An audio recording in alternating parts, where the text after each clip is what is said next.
Alright, I am back, and we're here to talk about WWE, my take on some of the upcoming video games, and the overall finish of the Olympics. We're first going to talk about the WWE pay-per-views that were this weekend. That would be WWE NXT TakeOver Brooklyn 2 and SummerSlam. First, I'm going to give you my thoughts on the NXT show, which I did indeed watch top to bottom. I thought it was a great show. I thought they furthered what they needed to do as far as establishing the new champions for the new era of NXT. Asuka, or as they pronounce it, Asuka, I think, is probably the best woman wrestler going right now. And as much as I love Sasha Banks, I love what she's able to do. I believe that Asuka has a different flavor about her, that she's able to connect with the audience in a different way because of her unique style. She wrestles a style that men would wrestle, and she's not a big girl at all. So it's different when you watch her in the ring versus when you watch Sasha Banks, because Sasha Banks, although she's a great athlete, she doesn't do moves that a man would do. She doesn't do the hard strikes. She doesn't do, a lot of the crazy suplexes and things like that an Asuka will do. But I believe, and I said this on Twitter, if you're following me, I'm hashtag, all over that. But I think that Asuka retaining, I should say, the women's title in NXT was the way it should go. Also, Dawson and Dash, the tag champions in NXT, them retaining I thought was smart because Gargano and Ciampa, they're a throw-in tag team. They're not one that's gonna really come in and revolutionize anything for NXT. It was better to leave the belts on Dawson and Dash. They're a very sophisticated tag team, although Ciampa and Gargano are fun to watch. They're not, they're not great tag team type of, wrestlers. So I thought that was smart. You also had Bobby Roode making his glorious debut, which I thought was fun. He had a cool entrance coming from the rafters, I guess. Well, not the rafters, really, on top of the Titantron. I thought it was fun. Um, he did his thing. It was clear that, he was going to win the match. They weren't going to debut him and have him lose, so it kind of lost a little bit of the spectacle just from the fact that you knew right away that he was going to win. Um, they also had Austin Aries in a match. I think Austin Aries in NXT is a no-brainer there. He brings credibility. He's been all over the world, been in TNA. He's done his thing. Same with Bobby Roode. And, they bring good credibility to the brand.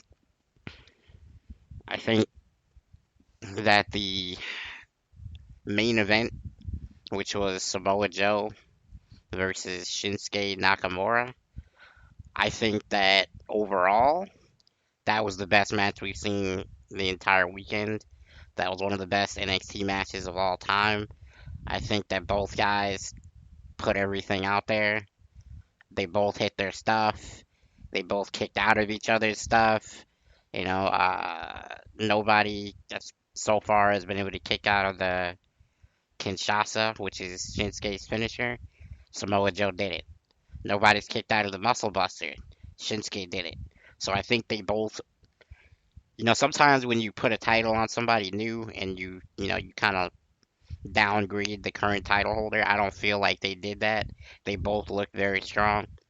I think that they need to book Nakamura the way that they are as the guy because he's connected with the audience in a way that I haven't seen a wrestler do in quite a while. I don't think that anyone in NXT, even Finn Balor, who was the longtime champion there, was able to grab hold of the audience the way that Nakamura does. I mean, they were chanting his theme as they were walking out. Hundreds of people were singing his theme song as they were walking out. That's something that you don't see anybody do. even in WWE, uh, the main roster, no one is connecting like that with the audience. And you just have to hope that when he gets there to the main roster, Nakamura isn't watered down. Finn Balor, they've done a great job not watering Finn Balor down, letting him have his theatrics with the Demon King entrance and all that stuff. That's his flavor. His style of wrestling is very well represented in what they're doing in WWE right now, and I'll get to that later. But I think that that's the key for Nakamura moving forward is that they don't try to water him down. The only problem I see with Nakamura on the main roster is he kind of wrestles a little dangerous. I mean, they call him the King of Strong Style for a reason, but he's kicking people, and it actually looks like they're legitly hit, and they have bruises, and he's not wrestling very loose at all. He's a very physical guy out there, and I'm not sure that everybody on the main roster will be able to keep up with a guy like Nakamura. I think, your Rollins, your Balors, your Brock Lesnar, even, I guess would be an option for Nakamura before it's all said and done. Those guys could deal with that, but not many people else. He's a special guy. I think Samoa Joe looked good in that match because, you know, he kicked out of the Kinshasa, which nobody else did. He really took him, being Nakamura, he took Nakamura through everything that he could do. It looked like a great overall performance from both guys, and I think that that's something that's rare today. I'll also get to that later when we talk about SummerSlam. Um, it was solid. It was a great match. Nakamura's entrance for that match was extra special. They had a real violinist there doing his thing with Nakamura, and it was special. You know, he interacted with the violinist. They had a little choreographed dance move or whatever. It was cool. It had a flavor to it that was unique, and I think that's what they're trying to produce in NXT is unique talent. Nakamura definitely is a unique talent for that brand. And we're gonna move to SummerSlam now. One of the funniest things about SummerSlam to me was a Sasha Banks lost the women's title to Charlotte. And I've heard rumors, I'm not 100% sure, but I've heard rumors that the reason that this decision was made was because Sasha Banks has a couple knick-knack injuries. She also recently got married. So I guess they kind of figured, okay, well, we'll let her take a month off or so, let her heal up, let her enjoy her, maybe go on a honeymoon or whatever, and then have her come back at the next pay-per-view, which will be the 25th of September for them for Raw, and maybe, have her make a run at the women's title then. But, you know, WWE's been very critically, I don't know, I guess reprimanded in the Twitterverse and on Facebook and YouTube even and everywhere like that because they have what's known as 50-50 booking. 50-50 booking is basically you're not making anyone look strong. You're not making anyone look elite. That's something that NXT does a very good job of. I don't feel like Sasha Banks looked like an elite talent thanks to losing the belt to Charlotte clean. I feel like there was a better way to book the angle if they wanted to give Sasha time off. Maybe book an injury angle. Maybe say, okay, well, okay, she lost the title due to injury. She couldn't compete in the match anymore. She had to give up the title. Fine. That gives her month off. She doesn't lose steam. She got injured. That's why she lost.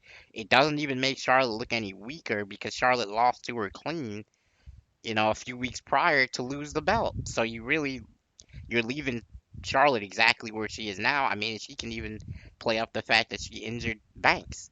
I don't understand why that decision was made to put the title on Charlotte clean. It was flat out wrong in my opinion. The next thing I want to talk about is the tag titles. Very weak. It was a decent match, but it's a very weak ending, very poorly booked. They had Big E run down at the end to basically break up the match.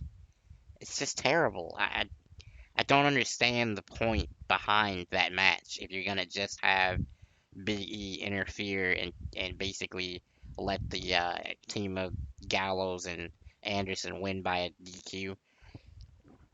Fine, Big E comes down, gets his revenge, great.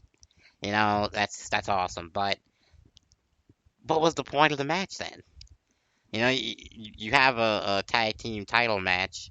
The New Day has had the belt for a very long time. I'm not sure exactly how long, but I think it's either past a year or very close to a year.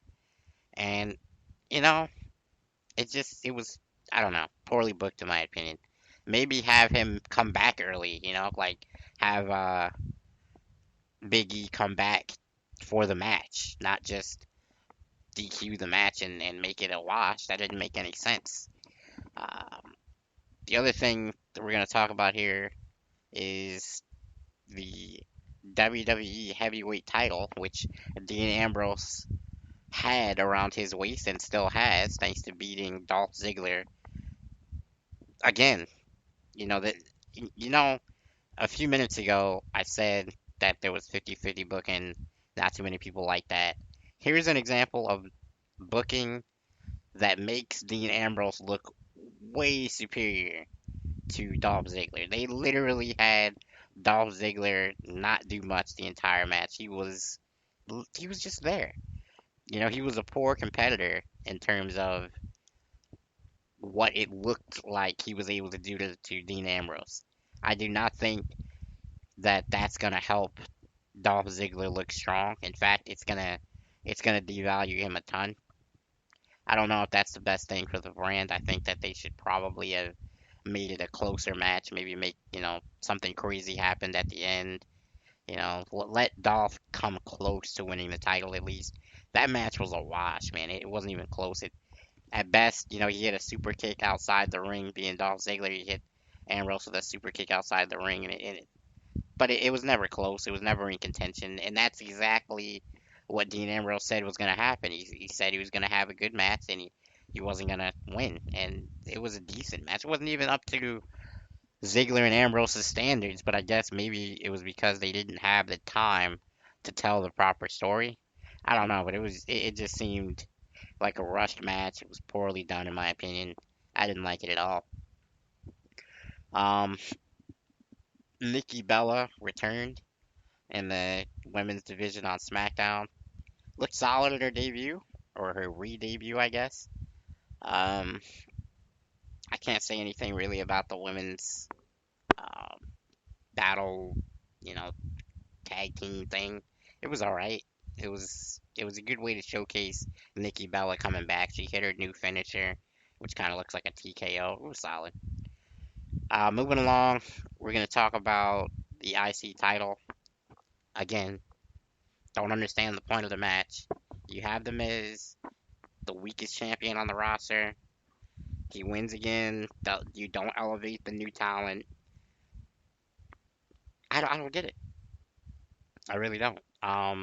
Next we're gonna talk about the Universal title, which is coming to Raw because Dean Ambrose, as I said, he has the heavyweight title on SmackDown.